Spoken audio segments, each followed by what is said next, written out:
and full shade locations, areas that get 2 hours of sun a day.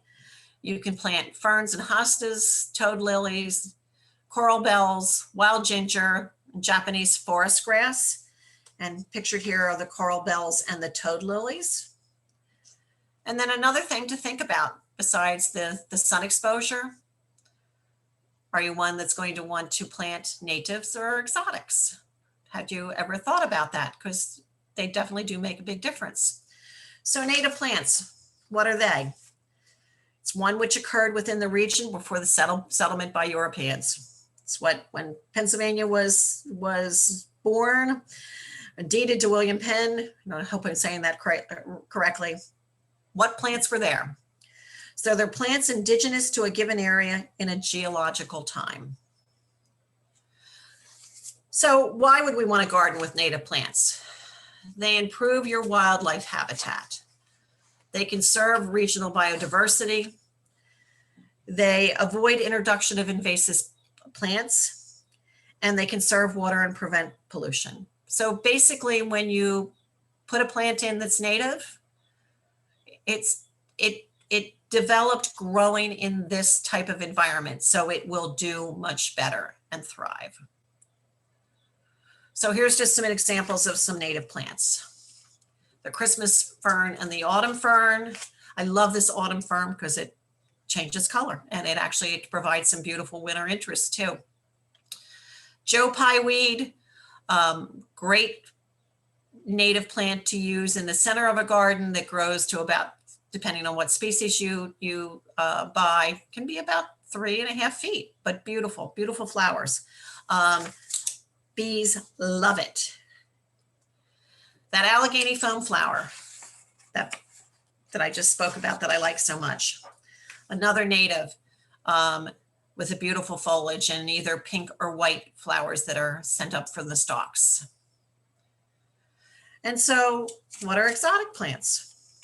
It's one that's not native to our area. That sounds a little redundant, but it may survive and reproduce in the area, but it can displace native species and alter the ecosystem.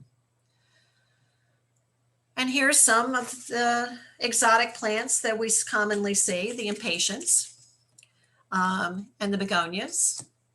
And they're beautiful and they add great color. I said I still put in some impatiens because I love to see them in certain areas of my yard. So there's nothing wrong with using exotics. Depends on what you're looking for. But if you really want to focus on attracting birds, bees, you can get your yard certified as a pollinator garden if you choose to. But it's really great for the environment as we continue to see less and less open space. How we can impact the environment and keep the native species healthy is by growing more natives. So wildlife, what do you want to encourage to come to your yard? What do you want to discourage to come to your yard? And we do love these beautiful Pennsylvania deer, but then they're lovely to look at. Even after all these years, there's times that I look and I think I see a deer walking down the street or crossing someone's yard and I think, whose dog is that? But it's a deer. And there's nothing more discouraging than spending an afternoon planting beautiful flowers and stepping back and looking at them and thinking, oh my gosh, doesn't that look beautiful? And then coming out the next day to see them totally mowed down by the deer. I've had it happen, unfortunately. I got wiser, thank goodness. So if you have a deer problem, choose your plants carefully. I only look at the ones that have the sign with the deer and the X or the slash through it. I don't want, might be resistant to deer. I want to know that the deer hate them. So things to look at, and I've got a great attachment for you on your email, is anything that has a smell, deer do not like. Anything that is at all prickly or they will not touch. Now, I'm going to say that as a guideline because at this point with the amount of snow that we've had, the deer are hungry. So kind of the guideline is They won't eat it until they will. Thank goodness we do have green showing so they can get back out and start, munching on some, hopefully, weeds and some other, brush. Choose your preventatives for the deer, again, if they're a problem, and be diligent in how you use them. I learned at Chanticleer, one of the best tips I got, because it really has made a difference in me with deer prevention, despite the fact that I only put in things that deer don't like. I still have a lot of hostas. They were here when I moved in this house 30 years ago. They happen to thrive in a wooded lot. So my hostas have multiplied. Hostas for deer are like potato chips. They love them. They usually wait until they start flowering. But what I have learned that has worked is that start your preventative early around your gardens, and then change preventatives like every month or 6 weeks, because they get used to it. And another just personal tip that I've used too, I don't just spray the perimeter of the garden. I get in and spray every single hosta that I know they might want to munch on. So it does make a big difference. And, just a little interesting information fact about deer, they can eat 9 to 12 pounds of vegetation a day. That's a lot of grass, a lot of foliage. So although they're beautiful, they can be very destructive. So what might we want to attract to our garden? We want to attract more birds and bees. So pictured on the left is a beautiful cardinal flower and this is not in my yard because my photography abilities aren't that good. I don't have a camera that has a quick enough shutter. But this summer, for the first time, I had hummingbirds come to my yard. And I was so excited to see them on the cardinal flowers. And it's really because I have focused on native plants over the last several years too. So beautiful to see. So I just want to get back to, choosing flowers. Here's something that's from Cornell. And there's many ways you can find flowers. You can use their botanical name or you can use their common name. And if you hit on this website, they will open up and give you information about each one of these flowers. And it will give you everything that I talked about. What they need, sun exposure, what type of soil they need, what's their water requirement. And then also they will say whether they are native or exotic. And actually what they'll just say is whether they're exotic or where they're native to. But a great source when you're really looking to choose flowers. And then a garden map. There's several reasons to use a garden map. It reminds you what you've planted in previous years or what you planted this year. It helps you decide how much to buy. It avoids overcrowding plants and helps you plan the color for the season. This is a beautiful garden map. Mine does not look anything like this. It's a sketch that I use. I can read it. That's the most important thing. I draw a map of each one of my gardens because they're big. And sometimes I forgot what I've planted in previous years. So I find it very helpful. I also will take pictures and post them on my photo stream just as a reminder. I'll do it in the spring. So I remember what my garden looks like in the spring with all the daffodils and tulips coming up. And what else I have that, are early emergers. And then I do it, later on in the summer into the fall too. It just really gives you a sense of what it looked like last year. And again, helps you with planning too. I know for me, one of my focuses has been and will continue to be getting more color in and finding some perennials that bloom late in the season too. Got plenty of spring color and summer color, but I start getting into the fall and I don't have quite as much color. So plant. Now that you've done a great spring cleanup, you're determined you want to add to your existing gardens and any new ones. You've settled on a location, you know its sun exposure, you know your hardiness zone, you've tested your soil, you've selected your plants, you've mapped out the location, now you're ready to plant. And don't forget to have fun, because gardening is the #1 hobby in the United States and an excellent form of exercise. So now it's time for questions, and I love to see what's on your mind and what I can answer for you or refer you to. So are we ready, Eileen?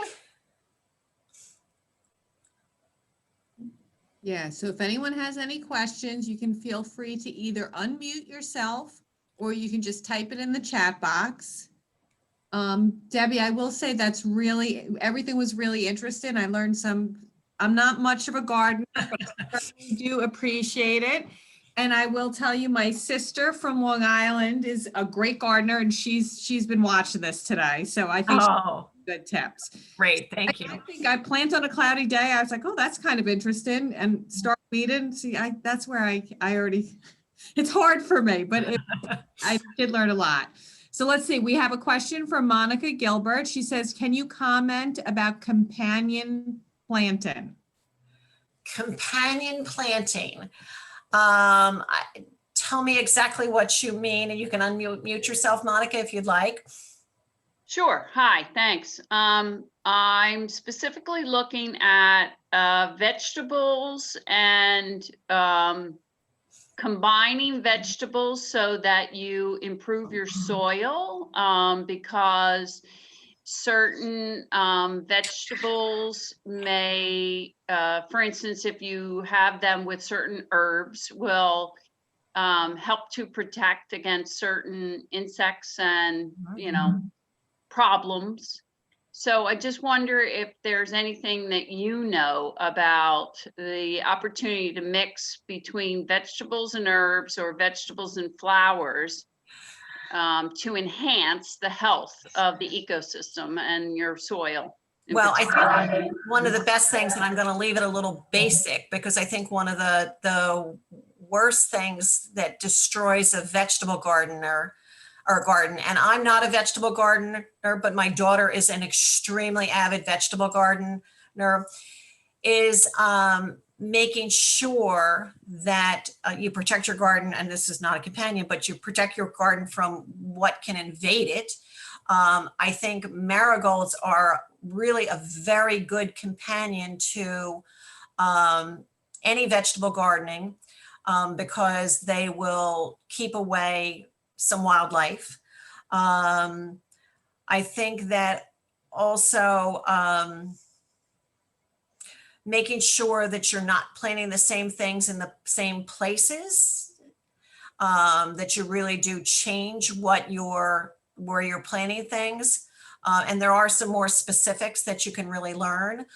Certainly if you do some cover crops during the winter time, some of the leaf crops that you can use in places that will enhance your soil environmentally and get you ready for the spring. Did I answer your question?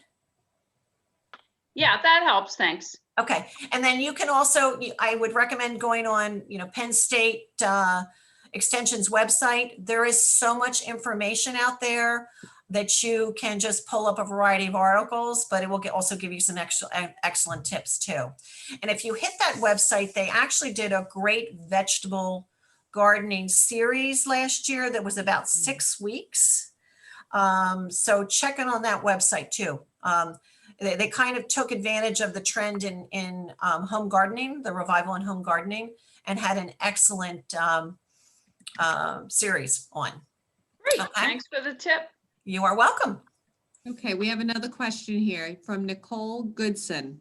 My limelight hydrangeas droop every summer once the large heads get wet with heavy rain. Should I not prune and let new growth start from the old wood? Maybe the new stems are too weak?